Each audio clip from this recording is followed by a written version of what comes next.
Hi viewers, இன்றைக்கி நாம் 11ஆம் வகுப்பு பொது தமிழில் இயல் 8ல் புரட்சி கவி பாரதிதாசனை பற்றி இந்த கவிதை பேழை கொடுத்துருக்காங்க. இதில் இருக்க நூல்வெளி பார்க்கலாம். அதுக்கு முன்னாடி சப்ஸ்கிரைப் பண்ணிக்கோங்க, பக்கத்தில் இருக்கிற பெல்லைக்கானை கிளிக் பண்ணிக்கோங்க. அப்போ தான் அடுத்தடுத்த வீடியோ உங்களுக்கு நோட்டிஃபை ஆகும். வாங்க பார்க்கலாம். இயல் 8 புரட்சி கவி. இந்த புரட்சி கவி பாரதிதாசனார் உதாரன் அமுதவல்லி அவங்க 2 பேர்த்துடைய காதல் இதை பற்றி தான் இந்த கவிதை எழுதியிருக்காரு. இந்த பாடலில் அவங்க 2 பேருக்கும் தண்டனை கொடுக்கறது மாதிரி தான் எழுதியிருக்காரு. அவங்க யாருன்னா உதாரன் அமுதவல்லி. இந்த கவிதையில் அவங்க இருக்காங்க. அவங்க தான் பாட்டுடை தலைவராக இருக்காங்க. இதில் நூல்வெளி பார்க்கலாம். வடமொழியில் எழுதப்பட்ட பில்கணியம் என்னும் காவியத்தை தழுவி தமிழில் பாரதிதாசனார் 1937 எழுதப்பட்டது தான் புரட்சி கவி. இந்த புரட்சி கவியை 1937 தான் பில்கணியம் அப்படிங்கிற வடமொழியில் எழுதப்பட்ட காவியத்தை தழுவி தான் இந்த காவியத்தை பாரதிதாசனார் இயற்றியிருக்காரு. எந்த வருஷத்தில் அப்படின்னா 1937. பாரதியின் மீது கொண்ட பற்றின் காரணமாக கனக சுப்புரத்தினன்னு தன் பெயரையும் பாரதிதாசன் என்று மாற்றிக்கொண்டார். இது ஆல்ரெடி நீங்கள் எல்லாரும் படிச்சிருப்பீங்க. இது உங்களுக்கு நல்ல ரிவிஷனாக இருக்கும்னு நான் நினைக்கிறேன். பாரதிதாசன் என்று மாற்றிக்கொண்டார். மொழி, இனம், குடியாட்சி உரிமைகள் ஆகியவை பற்றி தம் பாடல்களில் உரக்க வெளிப்படுத்தியமையால் புரட்சி கவிஞர் என்றும் பாவேந்தர் என்றும் அழைக்கப்பட்டார். பாரதிதாசனார் புரட்சி கவிஞர் என்றும் பாவேந்தர் என்றும் அழைக்கப்பட்டார். ஏன்னா மொழி, இனம், குடியாட்சி உரிமைகள் ஆகியவை பற்றி தம் பாடல்களில் உரக்க வெளிப்படுத்தினவர் யாருன்னா பாரதிதாசனார். அதனால தான் அவர் புரட்சி கவிஞர் பாவேந்தர் என்று அழைக்கப்பட்டார். பிரெஞ்சு மொழியில் அமைந்த தொழிலாளர் சட்டத்தை தமிழ் வடிவில் தந்தவர் பாரதிதாசனார். பிரெஞ்சு மொழியில் அமைந்த தொழிலாளர் சட்டத்தை தமிழ் வடிவில் தந்தவர் பாரதிதாசனார். குடும்ப விளக்கு, பாண்டியன் பரிசு, இருண்ட வீடு, சேர தாண்டவம், பிசிராந்தையார், அழகின் சிரிப்பு ஆகிய காப்பியங்களையும் எண்ணற்ற பாடல்களையும் இயற்றியவர் பாரதிதாசனார். குயில் என்னும் இலக்கிய இதழை நடத்தியுள்ளார். பாரதிதாசனார் நடத்தின இலக்கிய இதழ் எது அப்படின்னா குயில். பிசிராந்தையார் என்னும் இது பிசிராந்தையார் மட்டும் நாடக நூல். நாடகத்துக்காக இது ஒரு நாடகம். பிசிராந்தையார் நாடகத்துக்கு சாகித்ய அகாதமி விருது வழங்கப்பட்டது பாரதிதாசனாருக்கு. வாழ்வினில் செம்மையை செய்பவள் நீயே என்று இவரின் தமிழ்தாய் வாழ்த்து பாடலை புதுவை அரசு தனது தமிழ்தாய் வாழ்த்தாக ஏற்றுக்கொண்டுள்ளது. வாழ்வினில் செம்மையை செய்பவள் நீயே அப்படிங்கிற பாரதிதாசனருடைய தமிழ் வாழ்த்து பாடலை தான் புதுவை அரசு தனது தமிழ்தாய் வாழ்த்தாக ஏற்றுக்கொண்டுள்ளது. தமிழக அரசு இவருடைய பெயரால் திருச்சியில் ஒரு பல்கலைக்கழகத்தை நிறுவியுள்ளது. நெக்ஸ்ட் இயல் 8 கவிதை பேழையில் 10 கொடுத்துருக்காங்க. இதில் உருப்பசியும் ஓவா பிணியும் செருப்பகையும் சேரா தியல்வது நாடு என்று குறிப்பிடுகிறவர் வள்ளுவர். நுழையும் முன்ல பசியும் நோயும் பகையும் இல்லாதிருப்பதே சிறந்த நாடு என்று அறிவுறுத்துகிறார் வள்ளுவர். பாடல் பின்னணி மட்டும் பார்க்கலாம். என்ன பாடல் பின்னணினா, உதியன் சேரலாதனுக்கும் வேண்மாளுக்கும் மகனாக பிறந்தவன் தான் இமயவர்மன் நெடுஞ்சேரலாதன். இவன் வடக்கே இமயமலை வரை படையெடுத்து சென்று வெற்றி பெற்று இமயத்தில் வில்லினை பொறித்தவன். தமிழின் சிறப்பை உலகறிய செய்தவன். கடம்பர்களை வென்று தன் வீரர்களுக்கு கவசமாக விளங்கியவன். சேரலாதனின் நாடு காத்தர் சிறப்பையும் கொடை சிறப்பையும் குமட்டூர் கண்ணனார் புகழ்வதாக 2ஆம் பத்தில் உள்ள இப்பாடு அமைந்துள்ளது. 10 இது சேர மன்னர்களை பற்றி சொல்கிறது தான் இந்த நூல் 10 உங்களுக்கு தெரியும். இந்த 2ஆம் பத்து தான் இந்த கவிதை பேழையில் கொடுத்துருக்காங்க. சேரலாதன் நாடு உதியன் சேரலாதன் நாடு காத்தல் சிறப்பையும் கொடை சிறப்பையும் கொண்டதாக இருக்குன்னு சொல்லி இந்த கவிதையில் குமட்டூர் கண்ணனார் எழுதினார் கவிதையை இதில் கொடுத்துருக்காங்க. அப்புறம் இந்த 10 நூல்வெளி மட்டும் பார்க்கலாம். 8 தொகையில் அமைந்த புறத்திணை நூல்களில் ஒன்று தான் 10. சேர மன்னர்கள் 10 பேரின் சிறப்புகளை எடுத்து இயம்பும் இது. சேர மன்னர்களின் 10 பேரின் சிறப்புகளை எடுத்துரைக்கிறது பதிற்றுப்பத்து நூல் தான். இது பாடான் திணையில் அமைந்துள்ளது. பதிற்றுப்பத்து எந்த திணையில் அமைந்துள்ளது அப்படின்னா பாடான் திணையில் அமைந்துள்ளது. முதல் 10ம் இறுதி 10ம் கிடைக்கவில்லை. பதிற்றுப்பத்தில் முதல் 10ம் இறுதி 10ம் கிடைக்கல. ஒவ்வொரு பாடலின் பின்னும் துறை, வண்ணம், தூக்கு, பாடலின் பெயர் என்பதை இடம்பெற்றிருக்கின்றன. பாடலில் வரும் சிறந்த சொற்றொடர் பாடலுக்கு தலைப்பாக தரப்பட்டு இருக்கிறது. அந்த பாடலில் எது ஒரு நல்ல சொற்றொடர் இருந்தால் அதுதான் தலைப்பாக கொடுத்துருக்காங்கன்னு சொல்கிறாங்க. பாடப்பகுதி சேரலாதனின் படைவீரர் பகைவர் முன் நிறையாளரை போல நரகத்து வீரர்கள் படை வெள்ளமாக நின்றதால் இந்த பாடலுக்கு தலைப்பு நிறைய வெள்ளம் என்று தலைப்பிட்டு இடப்பட்டுள்ளது. இந்த பதிற்றுப்பத்து 2ஆம் பத்துக்கு இந்த பாடலுக்கு தலைப்பு நிறைய வெள்ளம்னு சொல்லி கொடுத்துருக்காங்க. பாடப்பகுதியான 2ஆம் பத்தில் பாட்டுடை தலைவன் யார் அப்படின்னா பதிற்றுப்பத்தின் 2ஆம் பத்தின் பாட்டுடை தலைவன் இமயவர்மன் நெடுஞ்சேரலாதன். இவனை பாடியவர் குமட்டூர் கண்ணனார். பாற்காட்டில் 500 ஊர்களையும் தென்னாட்டு வருவாயில் பாதியையும் பரிசாக பெற்றவர் யார் அப்படின்னா குமட்டூர் கண்ணனார். வீவர்ஸ், நெக்ஸ்ட் இயல் 9 கவிதை பேழையில் தொலைந்து போனவர்கள். இதில் அப்துல் ரஹ்மானை பற்றி கொடுத்துருக்காங்க. இவர் முக்கியமாக டிஎன்பிசி சிலபஸில் இருக்கிறவர் தான். இவரை பற்றி நூல்வெளி பார்க்கலாம்.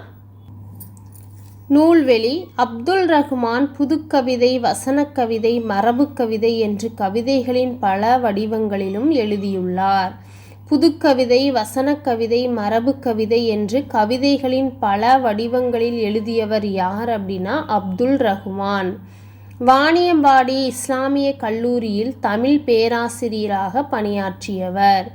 வாணியம்பாடி இஸ்லாமிய கல்லூரியில் தமிழ் பேராசிரியராக பணியாற்றியவர் யாருன்னா அப்துல் ரஹ்மான் அவர்கள். இந்த கொஸ்டின் கூட டிஎன்பிசியில் ஒரு டைம் கேட்டிருக்காங்க. வானம்பாடி கவிஞர்களுள் ஒருவர் அப்துல் ரஹ்மான். அவருடைய நூல்கள் பால்வீதி, நேயர் விருப்பம், பித்தன், ஆலாபனை முதலான பல நூல்களை எழுதியுள்ளவர் அப்துல் ரஹ்மான். பாரதிதாசன் விருது, தமிழ் பல்கலைக்கழகத்தின் தமிழன்னை விருது பெற்றவர் யார் அப்படின்னா அப்துல் ரஹ்மான் அவர்கள். ஆலாபனை என்னும் கவிதை தொகுப்பிற்கு சாகித்ய அகாதமி விருது பெற்றிருக்காரு. ஆலாபனை என்னும் கவிதை தொகுப்பிற்கு சாகித்ய அகாதமி விருது பெற்றவர் அப்துல் ரஹ்மான். அவருடைய நூல்கள் பால்வீதி, நேயர் விருப்பம், பித்தன், ஆலாபனை. இவர் பாரதிதாசன் விருது பெற்றிருக்கிறாரு. தமிழ் பல்கலைக்கழகத்தில் தமிழன்னை விருது பெற்றவர் யாருன்னா அப்துல் ரஹ்மான் அவர்கள். இப்பாடல் சுட்டு விரல் என்னும் கவிதை தொகுப்பிலிருந்து இடம்பெற்றுள்ளது. நெக்ஸ்ட்டு இயல் 10 கவிதை பேழையில் மனோன்மணியத்தினுடைய கவிதை தான் கொடுத்துருக்காங்க. இதில் இருக்க நூல்வெளிகள் முக்கியமான குறிப்பு மட்டும் பார்க்கலாம். இதெல்லாமே டிஎன்பிசி சிலபஸில் இருக்க முக்கியமான டாபிக் தான் நான் வீடியோ கொடுத்துட்ருக்கேன். அதனால் எல்லாம் 1 or 2 டைம் போட்டு கேட்டிங்கனாவே உங்களுக்கு ரிவிஷனுக்கு நல்லா யூஸ்ஃபுல்லாக இருக்கும்னு நினைக்கிறேன். இந்த வீடியோ உங்களுக்கு பிடிச்சிருந்தா லைக் பண்ணுங்கள். வாங்க பார்க்கலாம். கவிதை பேழை இயல் 10 மனோன்மணியம். அவர் 19ஆம் நூற்றாண்டின் பிற்பகுதியில் தோன்றிய மனோன்மணியம். 19ஆம் நூற்றின் பிற்பகுதியில் தோன்றியவர் தான் மனோன்மணியம் சுந்தரனார். மொழிப்பற்றையும் நாற்றுப்பற்றையும் வீர உணர்வையும் ஊட்டுவதாக திகழ்கிறது மனோன்மணியம். இந்த நூல் தான் சுந்தரனார் எழுதினது. இது தமிழன்னை பெற்ற நல் அணிகலனாகும். நாடகத்துறைக்கு தமிழில் நூல்கள் இல்லையே என்ற குறையினை தீர்க்க வந்த மனோன்மணியம் என்னும் இந்நாடக நூல். இந்நாடக நூல் தான் தமிழில் நாடக துறைக்கு தமிழ் நூல்கள் இல்லையே அப்படிங்கிற குறையை போக்க வந்த நூல் எதுனா மனோன்மணியம் தான் என்னும் இந்த நூல் நாடக நூல். காப்பிய இலக்கணம் முழுவதும் நிரம்பிய நூலாக விளங்குகிறது. காப்பிய இலக்கணம் முழுதும் நிரம்பிய நூல் எதுனா மனோன்மணியம். இது நாடக நூல்.